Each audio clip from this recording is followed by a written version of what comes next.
বলি ও ননদি, ও বলি ও ননদি, আর দু মুঠো চাল ফেলে দে হাঁড়িতে, ঠাকুর জামাই এলো বাড়িতে। ও ননদি, ঠাকুর জামাই এলো বাড়িতে। বলি ও ননদি, আর দু মুঠো চাল ফেলে দে হাঁড়িতে, ঠাকুর জামাই এলো বাড়িতে। ও ননদি, ঠাকুর জামাই এলো বাড়িতে। ওয়েলকাম টু টক ঝাল মিষ্টি উইথ ইপসিতা। আর আমি ইপসিতা, এখানে নো গালাগালি, নো কীর্তি, অনলি মস্তি।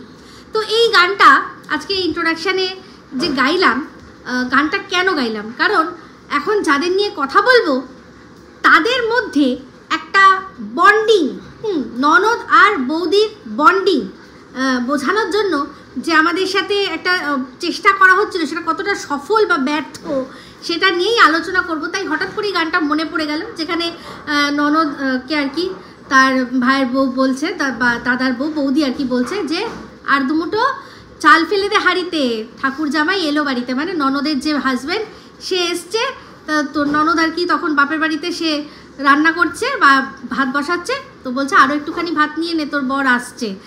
এইসব সরল সিধা গান একেবারে মানে কি বলবো, মানে আমাদের এই বাঙালি আনা, আমাদের বাঙালি যে কালচার, এগুলোকে বোঝায়। যে দেখুন, চিন্তা করে দেখুন, এই গানটার মধ্যেও যে ননদ আর কি বাপের বাড়িতে রয়েছে, সেই ননদ বাপের বাড়িতে গিয়ে কিন্তু কি করছে, হাত পা ছড়িয়ে বা শুয়ে বসে কাটাচ্ছে না, সে কিন্তু ভাতটা বসাচ্ছে। বৌদি যদি অন্য কোনো কাজ করে, তো ননদও কিন্তু ভাতটা বসাচ্ছে। তাই জন্যই না বৌদি তার ননদকে বলছে যে আরও দুমুঠো ভাত নিয়ে নে। তো এই গানটার মধ্যে দিয়েই পরিষ্কার হয়ে যাবে যে এই যে যাদের এখন আমরা বন্ডিং খোঁজার চেষ্টা করছি, এরকম করে দূর এরকম দূরবীন দিয়ে খোঁজার চেষ্টা করছি, কতটা আছে বন্ডিং। তো ভিডিওটা কী নিয়ে হচ্ছে বুঝতেই পারছেন। টিনের ভিডিও দেখলাম, টিনের লেটেস্ট ব্লগ, আর তার সাথে সাথে দেখলাম টিনের মায়ের ব্লগ। তো টিনের মায়ের ব্লগের টাইটেলেই এটা ছিল যে দেখো কীরকম ননদ বৌদি মিলে খুনসুটি করছে, মজা করছে। তো ননদ বৌদির মধ্যে খুনসুটি তো বিশেষ কিছু দেখলাম না, তবে হ্যাঁ যেটা দেখলাম তার থেকে অনেক কিছু পরিষ্কার হয়ে গেল, একদম জলের মতো একদম ঝকঝক করছে আমাদের চোখের সামনে। তো সবার আগে টিনের ভিডিওটা নিয়ে কথা বলি। ভিডিওর মধ্যে কিছুই নেই। কি সকালবেলা উঠে বলল কি যে শরীর ভালো লাগছে না, আগের চেয়ে শরীর বেটার আছে, কিন্তু এতটাও বেটার নয় যে আমাকে এখন বেরোতে হলে আমার খুব ভালো লাগবে, ইচ্ছা করছে না, কিন্তু তাও বেরোতে হবে। কেন? কারণ হচ্ছে গিয়ে কোর্টে যেতে হবে বলাতেই অবশ্যই অনেকেরই আর কি উঠে যাচ্ছে, কি করছে কেন করছে, আবার কেস করতে যাচ্ছে না। তো অনেকেই যারা টিনকে নিয়ে ভিডিও করেন, টিন ভিডিওর মধ্যে যা মিথ্যাচারিতা করে সেগুলোকে একেবারে প্রমাণ দিয়ে তুলে ধরেন। তারা তো সবসময় জানেন যে মনে একটা দুক ভয় চলে যে এই কেস করে দেবে না তো। যেমন দেখবেন এই যে মজা করে যেটা হতো এক সময়, প্র্যাঙ্ক কল করতো, অ্যারেস্ট করবেন না কিন্তু, কেস দেবেন না কিন্তু, এরকম একটা বলতো না। তো ওটা জাস্ট একটা মজার জন্য। তো সেক্ষেত্রে আমাদের এখানে যারা কন্ট্রোভার্সি ভিডিও করে তারা কেউ কেস দেবেন না এই কথাটা বলে না। কারণ আমি যদি বলি যে কেস দেবেন না, তাহলে কি সে দেবে না? নিশ্চয়ই দেবে, যদি মনে হয় নিশ্চয়ই দেবে। তো এরকম প্রচুর কেসাকেসি আমাদের এখানে চলেছে, ভালো করে জানেন। তো আবার নতুন করে কেস কোনো কিছু হচ্ছে কি? তো যারা সত্যি কথাটা প্রমাণ সহ তুলে ধরেন, তাদের কিন্তু এটা মাথায় থাকে যে মুখ বন্ধ করার জন্য, আমি যে সত্যি বলছি সেই সত্যিটা নিতে না পেরে মুখ বন্ধ করার জন্য কেস করা হয়। তো এরকম অনেক ক্ষেত্রেই দেখেছি আমরা, হয় মুখ বন্ধ করার জন্য, বা কোনো মানুষ উইদাউট এনি প্রমাণ, কোনো প্রমাণ ছাড়াই কারণ নামে জাস্ট অযথা বলে যাচ্ছে, উৎসাহ করে যাচ্ছে, সেক্ষেত্রেও কিন্তু কেস হয়। তো আমি টিনের ক্ষেত্রে দেখেছি যারা বলে সাধারণত প্রমাণ দিয়ে বলে, একান্ত যাদের, তো তাদের মধ্যে সহ্য করতে পারে না কাকে, এক হচ্ছে গিয়ে সীমাকে, এদিকে আরশ, এই দুজনকে চেষ্টা করেছে বারংবার তাদের মুখ বন্ধ করার। তো আমি যখন যেটা বলি, আমি বলেইছি যে আমি ভিডিওর বাইরে কিছু বলি না, কারণ আমি হাজার কিছু জানা সত্ত্বেও আমি ভিডিওর বাইরে কোনো কথা বলি না। আমার সাথে পারে না একটাই কারণে, কারণ আমি ওর ভিডিওর মধ্যে থেকে যেগুলো আছে সেখান থেকে তুলেই আমি সত্যিটা দেখাই যে এই অংশে এই জায়গায় মিথ্যে কথা বলা হয়েছে। তো সেক্ষেত্রে আমাকে, আমি আগেও বলেছি যে কেস করতেই পারে কোনো মানুষ কারোর বিরুদ্ধে, কিন্তু সেই কেস করলে তারপর সেই কেসের অনুযায়ী যদি না প্রমাণ দিতে পারে, যদি সেই কেসটা মানে যে অভিযোগটা করছে আমার বিরুদ্ধে, যে অভিযোগ করছে, সে যদি প্রমাণ করতে না পারে, তাহলে কিন্তু উল্টে আমি অ্যাকশান নেবো। এটা হয়, দেখবে আজকে টিনের ভিডিওর মধ্যেও একটা কমেন্টে কিন্তু বলেছে যে তুমি কেস করবে ভালো কথা, কিন্তু মাথায় রেখো যে যদি ফলস কেস করো তাহলে কিন্তু সেটা তোমার কাছে বুমেরাং হয়ে চলে আসবে। একজন এরকম কমেন্ট করেছে, খুব সুন্দর কমেন্টটা। তো যাই হোক, এটা প্রত্যেকটা মানুষেরই বোঝা উচিত যে কেস করলেই হয় না। কেসের কি আছে, একটা উকিলকে দিয়ে একটা চিঠি পাঠাবো, 2 মিনিটের খেল। একটা থানার থ্রু দিয়ে কেস করা কিন্তু খুব চাপের বিষয়। মানে আপনারা জানেন কি না জানি না, কতজনের অভিজ্ঞতা আছে থানায় গিয়ে জিডি লেখাতেই অনেক বলতে হয়, অনেক বাক্য ব্যয় করতে হয়, তারা প্রচুর কিছু দেখে তারপর জিডি দেন। তো তার এক কাঠি ওপরে কি এফআইআর মানে করতে গেলে তো আপনাকে প্রচুর এভিডেন্স দেখাতে হবে, তারপর গিয়ে এফআইআর জমা নেয়। কারণ এফআইআর জমা নিলেই তাদেরকে তুরন্ত অ্যাকশান নিতে হবে, বুঝতে পেরেছেন? তো সেক্ষেত্রে এফআইআর হওয়ার পর সেই এফআইআর তার থ্রু দিয়ে কোর্টে কেস, এটা বিশাল ব্যাপার। তো সেক্ষেত্রে বলছি যে যদি উকিলের দ্বারা নোটিশ পাঠিয়ে করা হয়, সেটা করতে কিচ্ছু লাগে না। একটু উকিলকে সামান্য কিছু ফিস, তারা একটা চিঠি করে দেবে। আর আজকাল তো একদম কি বলবো, ইমেলেই চলে আসছে। আপনি চাইলে ইমেলেই আপনাকে একটা পাঠিয়ে দেবে যে এই ব্যাপার, আপনার নামে এই অভিযোগ করছে, যদি আপনি স্টপ না করেন তাহলে কিন্তু আপনার নামে কেস হবে। ফার্স্ট এই ওয়ার্নিংটা আসে, এবার তারপর যে যার মতো উত্তর দেয়। যে মনে করে যে না ঠিক আছে কেস করুক, আমার কাছেও এভিডেন্স আছে, আমিও দেখিয়ে দেবো, তারা সেরকমভাবেই উত্তর দেয়, তাই না? তো এই হচ্ছে ব্যাপার। তো চলে আসি, টিনের ভাল লাগছে না, তার সত্ত্বেও কিন্তু কোথায় যেতে হচ্ছে, কোর্টে। এই কথাটাই টিনকে আমি বারবার বলেছিলাম যে একটা সময়ের পর ফেড আপ হয়ে যাবে। কষ্ট করে ইনকাম করছো যেভাবে আর কি, ব্লগিং তোমার করতে ইচ্ছা করছে না, যেটা আর কি ও বাতকুল্লাতে বলতো যে আমার মানে ভাল লাগতো না, আমি এই খাটনি আমার ভাল লাগে না, আমার ব্লগ করতে ভাল লাগে না, আমার এই খাটনি ভাল লাগে না, আমার ওটা ভাল লাগে না, আমার সেটা ভাল লাগে না, আমার কিছুই ভালো লাগে না, যেটা বলতো সেরকম এখন তো ওকে সবটাই নিজেকেই করতে হচ্ছে। সেই এত খাটনির পয়সাগুলো যদি উকিলকে দিয়ে দিতে হয় তাহলে বলুন কার না কষ্ট হবে? যেই ইনকাম করুক প্রত্যেকেরই আর কি কিন্তু কষ্ট হয়, যেটুকু বিশেষ করে ওর। এই দেখুন এইখানে যে সোশ্যাল মিডিয়া ও যে ধরনের ভিডিও করে, সেখানে খাটনি, সত্যি কথা বলতে খাটনি বিশেষ কিছুই নেই। কারণ হচ্ছে গিয়ে শুধুমাত্র একটু নিজের ল্যাথার্জিটা কাটিয়ে ক্যামেরাটা ধরলো, ধরে পরপর সেগুলোকে সাজিয়ে অনেকগুলো সিকোয়েন্সকে একসাথে জুড়ে দিল। এই হচ্ছে ওর এডিটিং। না ও আলাদা করে মিউজিক অ্যাড করে, না ও আলাদা করে ভয়েস ওভার দেয়, না আলাদা কোনো গ্রাফিক্স বা কিছু হ্যানা তানা, একটুখানিও খাটনি, যেটা এফোর্ট। অনেকেরই ব্লগ চ্যানেলে দেখবেন অনেকে অনেক এফোর্ট দেয়, তার ব্লগের মধ্যেও কেউ মিম ঢুকায়, মজার কোনো মিম, কোনো কথা বলছে তার রেফারেন্স অনুযায়ী ছবি, যে হোমওয়ার্কটা অনেকেরই আছে আমি দেখেছি যারা কিনা ব্লগ করে, ডেলি ব্লগ, তার মধ্যে তারা দেয়, সেই এফোর্টটা দেয়। কিন্তু আমি লাস্ট ইনসাইড আউটেও দেখছিলাম যে, আমি তো জানি ওখানে সৌহার্দ্য করে কি যেন বলে, এডিট করে, তাতেও দেখছিলাম অনেক বেশ মজার এলিমেন্ট ঢুকিয়ে, মিমস ঢুকিয়ে চেষ্টা, মানে ব্যাপারটাকে ইন্টারেস্টিং করার চেষ্টা করছিল। তো তার মানে দেখুন ওরা কিন্তু কোন জায়গায় পৌঁছে গেছে। একটা কথায় বলে যে সাকসেস পেলে হয় না, সাকসেসটা ধরে রাখাটা খুব চাপের বিষয়। মানে সাকসেস তো কেউ মানুষ পেয়ে যেতে পারে, এই কথাটা, এই উপমাটা মানে কপিল শর্মা তার নিজের প্রত্যেকটা আর কি যে এপিসোড হতো একটাই কথা বলতো যে সাকসেস পাওয়া কোনো ব্যাপার নয়, সাকসেসটা ধরে রাখাটাই আসল।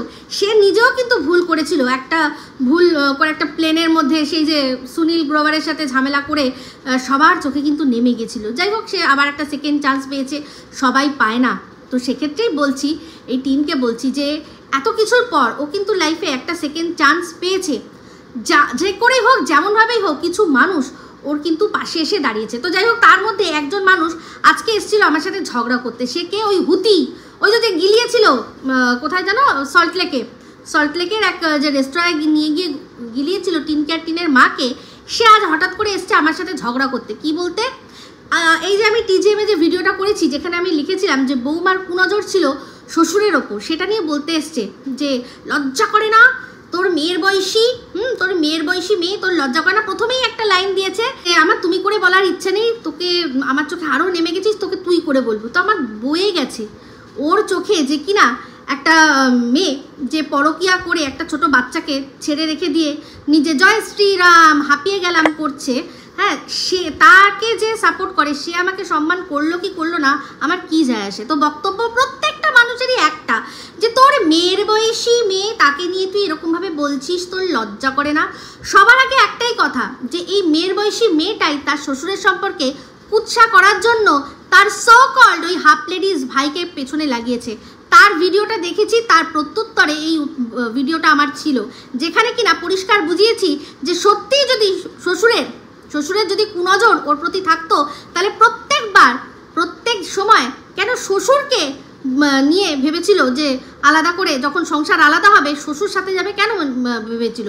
তো যাই হোক, ওই কুলাঙ্গারের কথা তো ছেড়ে দিন, ও তো ওকে লাগিয়েইছে এইসব নোংরামি করার জন্য।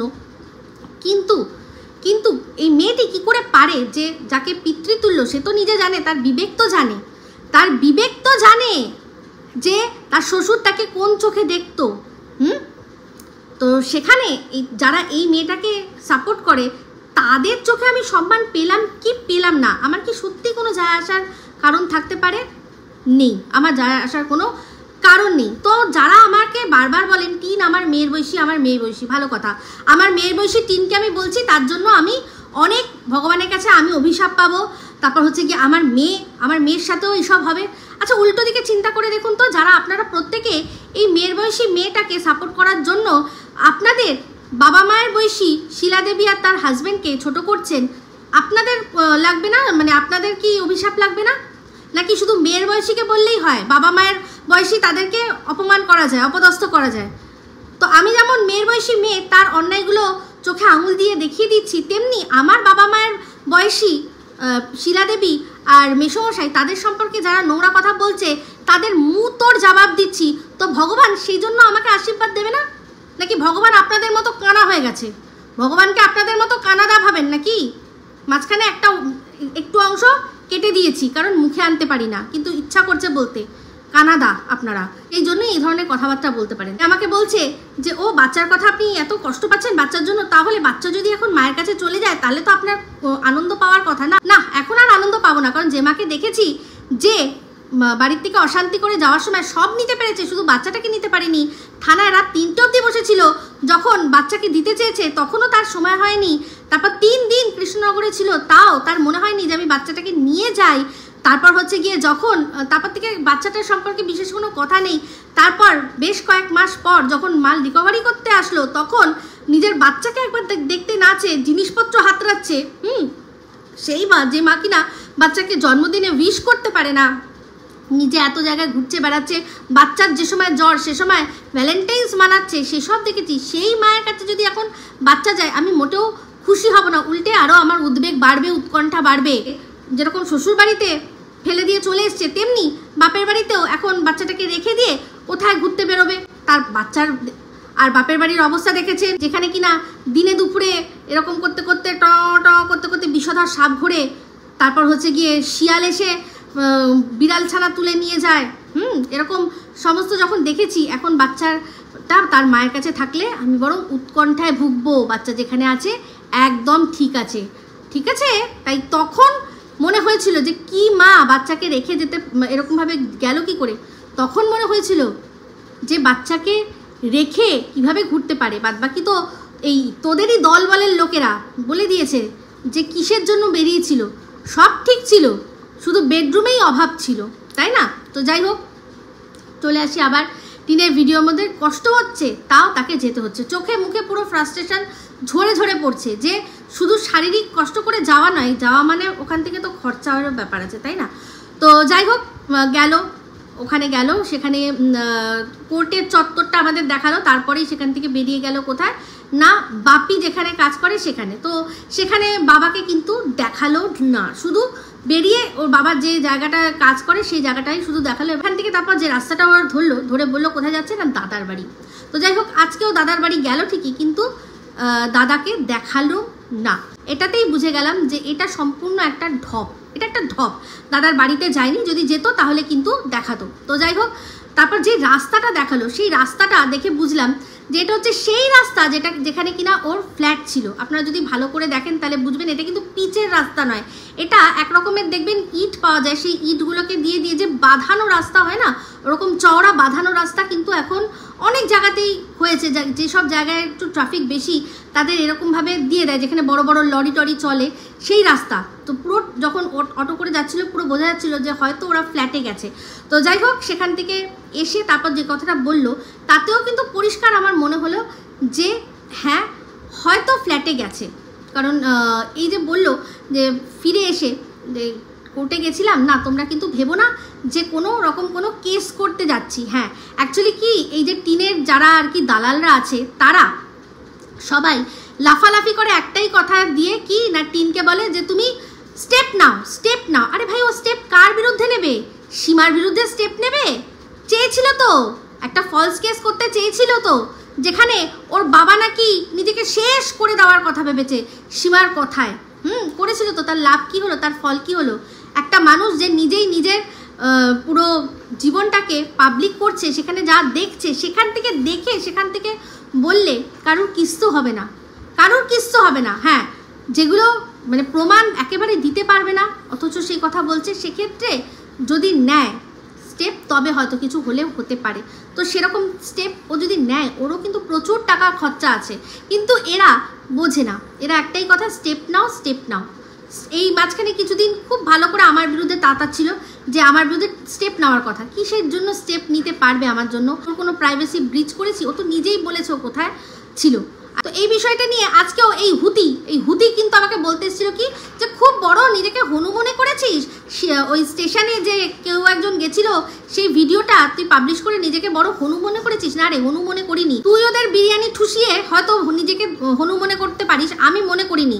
কারণ আমি যদি হনু মনে করার চেষ্টা করতাম না, তাহলে লিখেছিস না কাউকে খুঁজতে তো গেছিলি কিন্তু পাসনি। হ্যাঁ, খুঁজতে গেছিল, যে গেছিল সেটা তার ব্যাপার, আমি জানি না সে কি মনে করে গেছে, কি ভেবে গেছে, কিন্তু সে যা দেখেছে আমার সাথে শেয়ার করেছে, আর আমিও সেটা অনেস্টলি যেটুকু সে দেখিয়েছে সেটুকুই আমি শেয়ার করেছি।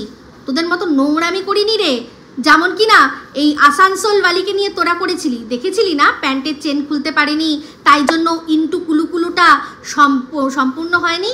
তোদের মতো মানুষরা লজ্জা করে না? যেখানে শিলাদেবীকে নিয়ে নোংরামি করা হয়, সেখানে গিয়ে তো সবার আগে গিয়ে ঝান্ডা ধরিস, লজ্জা করে না? অসভ্য কোথাকার একটা, এসছে বড় কথা বলতে। তো যাই হোক, এই হচ্ছে ব্যাপার যে টিন এখন যদি করেও কার বিরুদ্ধে করবে, কোনো লাভ হবে না, এইটুকু আমি বলতে পারি। আমি তো আমার তরফে আগেই বলে দিয়েছি যে প্লিজ যা করার করে নাও, যা করার আমার বিরুদ্ধে করে নাও, কারণ আমি কোনো রকমভাবে কোনো আইন ভাঙিনি। যে গেছে সে নিজের ইচ্ছায় গেছে, সে আমার সাথে শেয়ার করেছে, আমার মনে হয়েছে শেয়ার করেছে, কারণ ও নিজেই নিজে কোথায় আছে সেটা সবাইকে বলেছে। ঠিক আছে, তো যাই হোক, এবার চলে আসি টিনের ভিডিওর মধ্যে ওই একই কথা। তারপর বাড়ি ফিরেও শরীর খারাপ, মাথা ব্যথা করছে, স্বাভাবিক, এটা হওয়ার কথাই। তো তারপর চলে আসলাম টিনের মায়ের ভিডিওর মধ্যে। সেখানে দেখলাম যে বৌদি বলছে যে শরীর খারাপ, হ্যাঁ, শুধু একটার পর একটা সিমটমস ওর কাছ থেকে জিজ্ঞাসা করছে আর বলছে আমারও এরকম হচ্ছে, আমারও এরকম হচ্ছে। সেটা কে করছে না, টিনের মা অমাবস্যা বলছে যে যা মেয়েটা যাই বলছে যে আমার মাথা ব্যথা করছে, বলছে হ্যাঁ এই সময় তো হচ্ছে, আমারও তখন মাথা ব্যথা করছিল। বলছে যে আমি নিঃশ্বাস নিতে কষ্ট হচ্ছে, বলছে হ্যাঁ ঠিক হয়ে যাবে। চিন্তা করে দেখুন, একটা মানুষ সে বলছে যে আমার নিঃশ্বাস নিতে না কষ্ট হচ্ছে, মানে এটা শুনেও কোনো মানুষ কি আর দাঁড়াবে নাকি আগে যাবে গিয়ে ডাক্তারের কাছে দেখাবে? সেখানে বলছিল কিন্তু এরম করছিল যে আমার না নিঃশ্বাসটা নিতে কষ্ট হচ্ছে। তো বুঝতেই পারছি ক্যামেরাটা বন্ধ করে হয়তো বলেছে যে একটু বসো, একটু রেস্ট নাও, নিয়েই তারপর কি করেছে আবার রান্নাঘরে নিয়ে গিয়ে সেখানে কাটাচ্ছে, কুটনো কাটাচ্ছে। চিন্তা করে দেখুন, এদিকে ওনার ছেলে বেরিয়ে গেছে কাজে আর মেয়ে পেছন উল্টে ঘুমাচ্ছে। যে মেয়ে কিনা 1 বছরের বেশি হয়ে গেছে বাপের বাড়িতে রয়েছে, মোরাললেস রয়েছে, সেখানে বৌদির শরীরটা ভালো লাগছে না আর এ পেছন উল্টে ঘুমাচ্ছে। এই হচ্ছে এদের বন্ডিং। তো নিজের ছেলের যখন শরীর খারাপ হলো সঙ্গে সঙ্গে ডাক্তার চলে আসলো, কিন্তু পরের বাড়ির মেয়ে বৌমা তার জন্য একটা ডাক্তার আসলো না, বলছে হ্যাঁ আমি নিয়ে যাব। ওই ক্যামেরার মধ্যে এটুকুই বললো, হ্যাঁ তোমাকে তাহলে ডাক্তারের কাছে নিয়ে যাব। তার পর মুহূর্তেই তাকে দিয়ে সবজি কাটাতে বসিয়ে দিল। কি অবস্থা! তো যাই হোক, আরেকটা সিন দেখলাম যেখানে এরা সবাই একসাথে বসে কথা বলছে। তো সেখানে বৌদি বলছে, মানে আমাদের ধানি লঙ্কা, সে বলছে যে আমার ভাই না আমাকে একটা টপ দিয়েছে। তো সেক্ষেত্রে টিন বলছে যে না টপ ফপ চলবে না, আমরা আমাদের বাড়ির বৌমাকে টপ ফপ পরাই না। মানে বুঝতে পারছেন তো, এখানে টিন জুতোটা কাকে মারলো? অ্যাকচুয়ালি জুতোটা মারলো এই রুমালিকে। কারণ রুমালি যখন টিনের সদ্য বিয়ে হয়েছিল তখন ওকে দিয়ে ওকে টপ ফপ পরিয়ে ছোট ছোট জামা টামা পরিয়ে নিজের ব্লগে ওকে বেঁচেছিল। শুধু তাই নয়, টিনকে দিয়েও, টিন যখন একদম সদ্য বিবাহিত মেয়ে, বাড়ির বৌমা, তাকে দিয়েও শুনলাম বগল চাচানোর ভিডিও করেছিল। তাহলে বুঝতে পারছেন সেখানে নাকি সব দর্শকরা, আমি সেই ভিডিওটা দেখিনি, সেখানে সব দর্শকরা ছিচি থুতু করেছিল রুমালিকে, যে সদ্য বিয়ে হয়েছে ভাইয়ের বউকে তুমি বগল চাচাতে বসিয়ে দিয়েছো। তো এটাই বুঝতে পারলাম যে টিন এখন বলতে চাইছে যে বাতকুল্লার পরিবারে যে ভুলটা, তারা যে ভুলটা করেছিল তাদের বউয়ের সাথে, সেই ভুলটা টিন নিজের বংশে আর কি নিজের বাড়িতে হতে দেবে না। মানে বৌদিকে ওই শর্ট টপ পরানো বা জামা পরানো ওই ধরনের কিছু পরানো চলবে না, তাকে এমন এমন জিনিসই পরানো চলবে যেটা আর কি ননদ সেটাকে আর কি সেটা দেখে আর কি অ্যাপ্রুভ করবে, তবেই পড়তে পারবে। বুঝতে পারছেন? এদিকে রুমালি সে কিন্তু তার ভাইয়ের বউকে ছোট ছোট টপ থেকে শুরু করে শর্ট ড্রেস থেকে শুরু করে সমস্ত কিছু পরিয়েছিল, চুল ফুল কেটে তাকে মডার্ন করেছিল। কিসের জন্য? বুঝতেই পারলাম টিন যেভাবে কথায় টোনটা দিল তাতে বুঝতেই পারলাম টিন বলতে চাইছে যে আমরা তোমাকে বেচবো না, আমরা তোমাকে বেচবো না, না না আমাদের বাড়ির বউ এরকম জামা কাপড় পরবে না, মানে আমাদের বাড়ির বউয়ের মতোই যেরকম শাড়ি কুর্তি এইসব পরে সেই রকম পরবে। বুঝতে পারছেন? তাহলে চিন্তা করে দেখুন, এই যে হিপোক্রেট, ভণ্ড আপনারা যে ওয়ার্ডগুলো বলেন, এগুলো কোন বাড়ির ক্ষেত্রে ব্যবহার করতে হয় সেটা বুঝতে পেরেছেন? যে কিনা নিজে বিয়ের পর ছোট ছোট টপ, তারপর হচ্ছে গিয়ে ওয়ান পিস এগুলো পরেছে, সে এখন সেই সময় 5 বছর আগে পড়েছে, সে এখন বাপের বাড়িতে এসে তার চেয়েও অনেক ছোট মেয়ে তাকে কি বলছে যে না না আমাদের বাড়িতে এইসব টপ ফপ পরা চলবে না। বুঝতে পারছেন? এই হচ্ছে এদের আসল বন্ডিং, আর এই হচ্ছে এদের আসল রূপ। তো যাই হোক, এখন ভিডিওটার মধ্যে এইটুকুই বললাম। এরপর অবশ্যই এই বিষয়টা নিয়ে আরও কিছু বলা থাকলে নিশ্চয়ই আসবো। তো এই ভিডিওটা ভালো লাগলে লাইক শেয়ার কমেন্ট করতে ভুলবেন না। যারা চ্যানেলটা সাবস্ক্রাইব করেননি তারা সাবস্ক্রাইব করে নেবেন। সবাই ভালো থাকবেন, সুস্থ থাকবেন। আবার আসছি খুব শীঘ্রই এক নতুন ভিডিও নিয়ে। Me Ipsita signing off. Tata.